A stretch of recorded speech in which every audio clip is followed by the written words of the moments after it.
The King and the Brow are now teammates. They immediately become a historically talented front court. Welcome to Game Time. Chris Miles here with Mike Fratello. Czar, what do you make of the Lakers' sense of urgency to get this deal done before free agency and before the NBA draft? Both teams got what they wanted. LA got another superstar to go alongside LeBron. For New Orleans, they got a future, a bright one out of this deal. And think about it, having number 1 pick and now adding number 4 pick, Griff had to get this done because next week is the draft. And he wants to be able to use those picks, obviously, with this draft class to get an outstanding young player or put it in a deal to make something else happen. And he also gets recent top draft picks and number 2 overall pick Lonzo Ball, also number 2 overall pick Brandon Ingram. Just a few years ago, those guys, Josh Hart, and those 3 future first-round draft picks, including, like you said, the 4th pick in this week's draft, all headed to New Orleans in this trade. Let's welcome in Charles Barkley, and let's get right down to business. Anthony Davis traded to the Los Angeles Lakers. What does that do for the balance of power out west and for the Lakers as far as making them contenders for next season? Well, obviously, it's the worst-kept secret in the history of pro sports. You knew he was going to go to the Lakers at some point. I think New Orleans did as good as they could do under the circumstances. Listen, you got LeBron, you got AD. You're in the conversation. Because this thing has just flipped on its head the last week with KD out for next year, Clay out probably for next year also. But listen, they're going to have to put some pieces around these guys. I mean, they gave up a lot, so it makes them a power player in the West. But I still like Portland. I like Denver. The Rockets are going to be right there. So this doesn't make them automatically the favorite. You mentioned a lot of those very talented teams that, showed that they had a lot of championship prowess in the playoffs this postseason. But looking at the Lakers and thinking that they have $32 million in cap space going forward, what do you think is their biggest position of need, or what do you think they need to do to fill out the rest of this roster? Well, they're going to need some shooting. I mean, the Lakers were the worst. I think I saw a stat. I think they were the worst three-point shooting contest team in the league. But like I say, listen, when you got Kyle Kuzma, LeBron and Anthony Davis, you can find some spare parts. There's going to be some guys who want to play in L.A., just for the lifestyle. But like I say, it doesn't make them the prohibitive favorite right off the bat. I don't believe that at all. Chuck, with the guys they have right now, as you look at it, they have their front line, if they wanted to, in place with LeBron. He can go 3-4. Anthony Davis can go 4-5. Kuzma could go 2-3. So you could go Kuzma, LeBron, Anthony Davis up front, but their backcourt now has a ton of gaps. When you look who's out there, Kemba Walker's out there, Derrick Rose is out there. They could bring back Rajon Rondo. Bledsoe's a free agent. Kyrie is a player's option. What do you like as far as a match there for them? Well, it's clear there's going to be some on the perimeter. They need some guards. I mean, they got no guards as we speak right now. So it's going to be interesting. This is going to be an interesting summer for the NBA. There's so many guys who on TV and radio have been lying for the last 6 months, saying somebody from their camp told me they're going here, here, here, or here. So it's been a lot of lying on TV and radio the last 6 months, Mike, with all these reporters making up stuff. But clearly the Lakers need some perimeter help in the guard position, a 1-2. But like I say, they got this. That doesn't mean they're going to get these guys just because they're out there. I mean, Kemba's in a unique situation. You got Jimmy Butler out there. You got Kyrie. I mean, this thing is going to be crazy for the next couple months. Well, we've talked a lot about the Lakers. On the Pelicans side of things, clearly they got younger, and it looks like they're going into the movement of youth with Lonzo Ball. Zion Williamson sounds exciting. Brandon Ingram showed some promise this year. How do you like the pieces that they got back, particularly those draft picks, including the 4th pick in this draft? Well, I think it's as good as they could do. I mean, I think those guys are going to play well with Zion. I'd use that 4th pick. Listen, I might probably trade Drew Holiday because he's an older guy, and we're clearly building for the future. He's a very good player, Drew Holiday is. But, you're clearly going with a youth movement. And, one guy nobody is talking about is DeAndre Hunter from Virginia. Everybody's talking about, I know Zion is going to go number one, but after getting a chance to watch this kid play at March Madness multiple times, you think about it. Virginia had the worst upset in college basketball history last year. What was the only thing they added to the team? DeAndre Hunter. And they win the national championship, and he's the most valuable player. So all these teams out there, don't be sleeping on DeAndre Hunter. But listen, to get back to your original point, David Griffin did the best he could under the circumstances. I like where they're going. They got a bunch of good young pieces. They're building for the future. So if you're a Pelican fan, you got to be happy. Now, switching back to the Lakers and looking at the fact that Chris Haynes reported that Anthony Davis will not sign an extension with the Lakers, as a lot of people anticipated in the original reporting. Does that surprise you a bit that he's not making that long-term commitment to the Lakers as he heads out there? No, because what they want to keep that cap space. They go out and get another player. I mean, he's going to be their property at the end of the next year. They don't have to sign him to a long-term deal.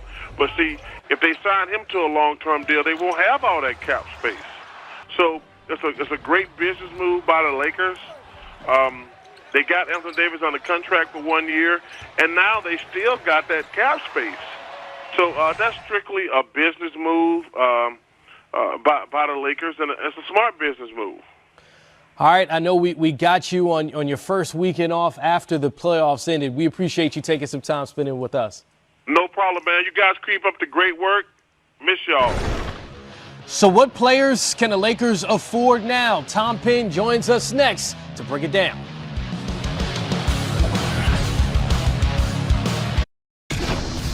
Well, LeBron James welcomed his new teammate to the Lakers. Maybe he's got an extra house for him out there. What do you think? He can borrow for a while. Can I get a room? That's all I want. Might be able to.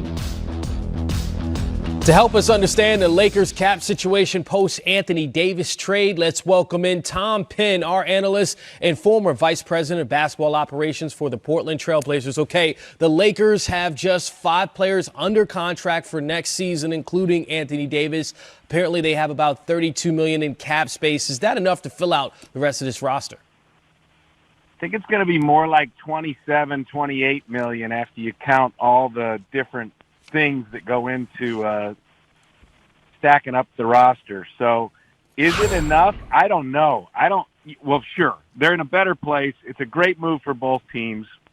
We got Anthony Davis at 37, LeBron at 27, and then everybody else. Kuzma's the most meaningful player beyond that. And then they got to fill things out. And, Mike, it reminds me of when the Big Three assembled in Miami.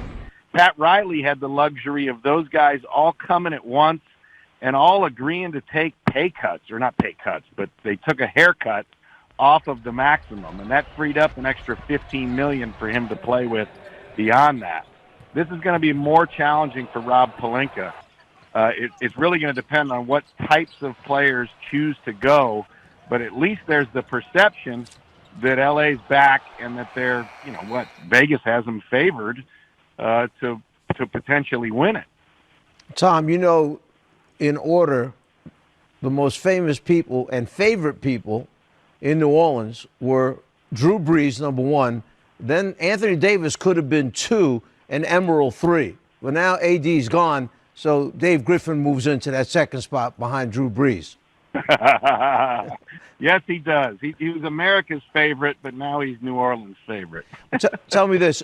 Would you say that they may go back and sign some of these guys that were with them last year that have become free agents? For example, Rajon Rondo being one of them, JaVale McGee perhaps another one that they might decide to retain. I bet you they wish they kept Zubac right now in this situation.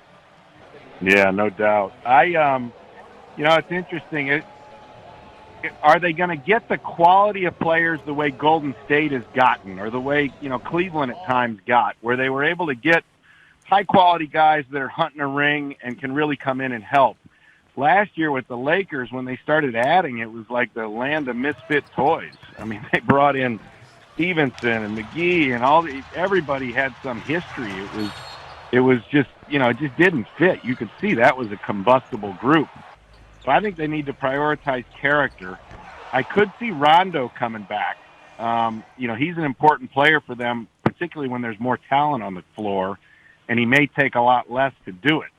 So, but beyond that, I don't know. I think they really need to go fresh and see what shakes out otherwise. Well, one of the biggest names being reported, I think Mark Stein reported that Kemba Walker was on the table for the Los Angeles Lakers as a free agent. Again, he just seems like someone that they can't afford. Do they have enough cash for guys like Kemba Walker or someone of that ilk?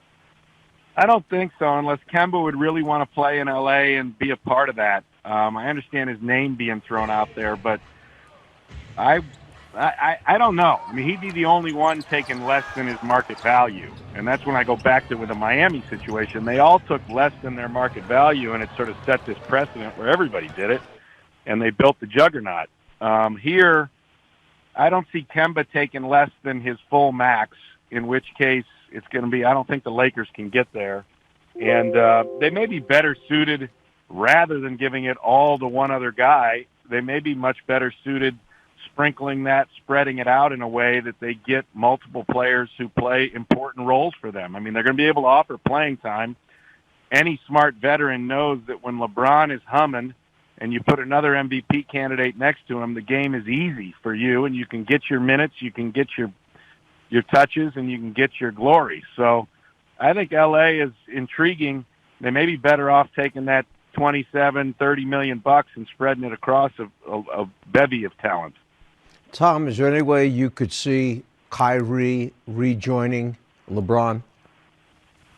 I did before Anthony came and took all that. I don't think Kyrie signs up for being the third fiddle.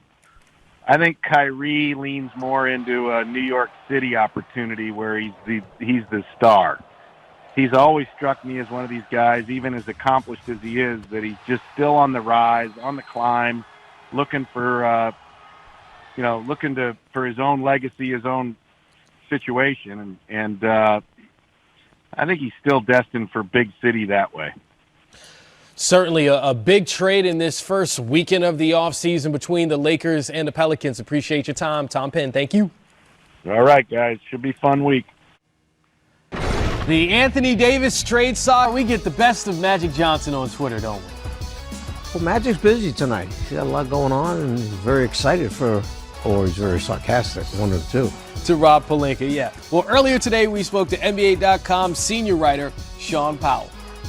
Looking at the Lakers, looking at LeBron James, who will enter his 17th season next year, and looking at Anthony Davis in the prime of his career, they feel the need that they had to make this move to try to keep up with the Western Conference and to contend for a championship.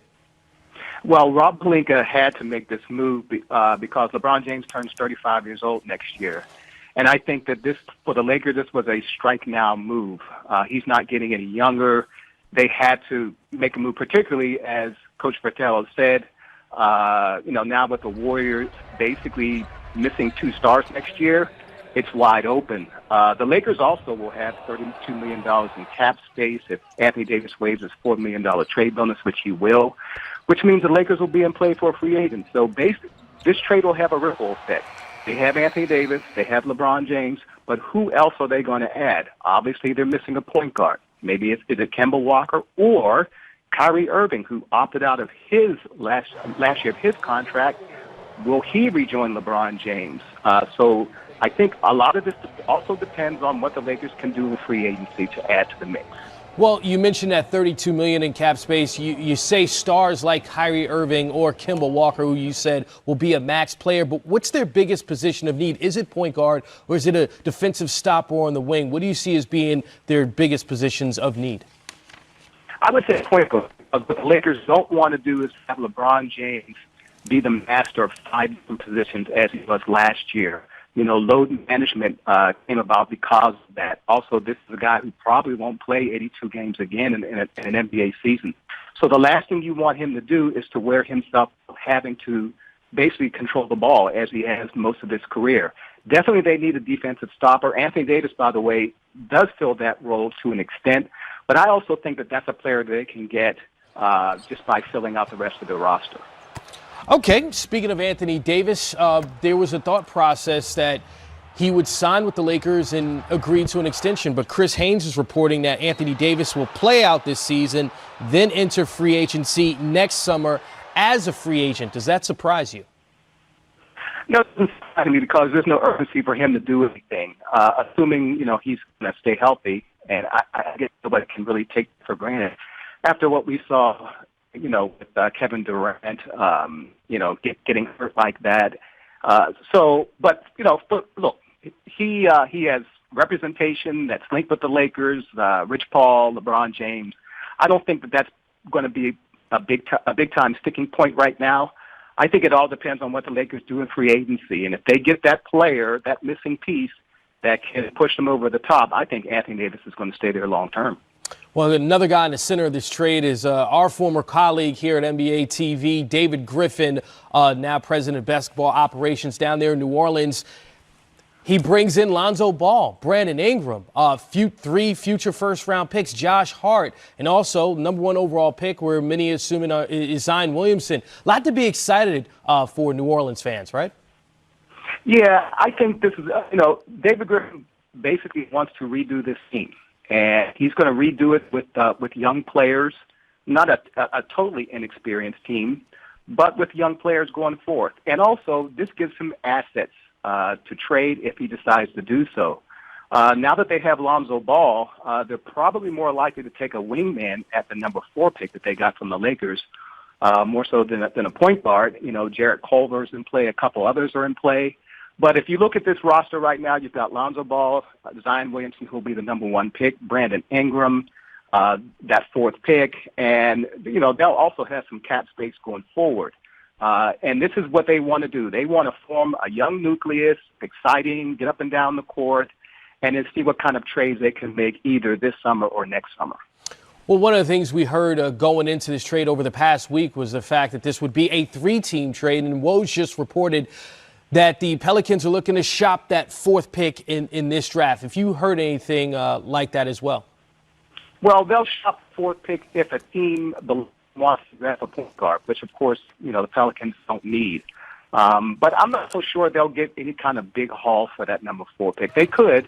I would probably be more curious about the future #1 picks that they're going to get from the Lakers. Remember, LeBron James is not going to be there, probably more than a couple years. If the Lakers crash and burn 3 years from now and the Pelicans own that #1 pick, that #1 pick could be pretty valuable. They probably keep it themselves, of course, or they can use that as a trade bait. But I think for now, the only way they trade that #4 pick is for a team looking to move up and get a point guard. Certainly, David Griffin and company and New Orleans Pelicans got a lot of assets for Anthony Davis. Sean Powell, senior writer for NBA.com. We appreciate your time. Thank you. Thank you. Sorry, we try to cover all the bases. There's Anthony Davis. We know how great of a player he is. Anything we missed this show? No, the Lakers need a backcourt, and New Orleans needs a big man in the center. And I am looking forward to the draft and then free agency. This is an exciting period of time. Way to start the offseason with a bang. I'm Chris Miles. That's the Czar. Thanks for kicking it with us.